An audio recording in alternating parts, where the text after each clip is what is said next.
মালয়েশিয়াতে 4 কোটি মানুষ বসবাস করে, আর আমার দেশে 18 কোটি জঙ্গলি বসবাস করে। কেন জঙ্গলি বলেছি সেটা একটু পরেই বলছি। মাহাথির মোহাম্মদ ছিলেন মালয়েশিয়ার অন্তর্বর্তী প্রধানমন্ত্রী, যার হাতে আজকের এই সোনার মালয়েশিয়া। এশিয়ার উন্নত মানের দেশগুলোর মধ্যে অন্যতম হলে মালয়েশিয়া। এই মালয়েশিয়ায় কি নেই? বড় বড় বিল্ডিং, বড় বড় টাওয়ার, রাস্তাঘাট, ব্রিজ, সেতু, নামি দামি ইউনিভার্সিটি ইত্যাদি।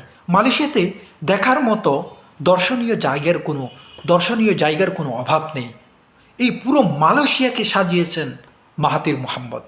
কিন্তু দুঃখের বিষয়, মালয়েশিয়াতে উল্লেখযোগ্য এমন কোনো শিক্ষা প্রতিষ্ঠান নেই, এমন কোনো নামি দামি কোম্পানি নেই, এমন কোনো হসপিটাল পাওয়া যাবে না, এমন কোনো মেডিকেল বা ভাস্কর্য বা সাইনবোর্ড পাওয়া যাবে না যেখানে মাহাথির মাহমুদকে পূজা করা হয়, মাহাথির মাহমুদের নামকে ব্র্যান্ডিং করে করে ব্যবসা করা হয়।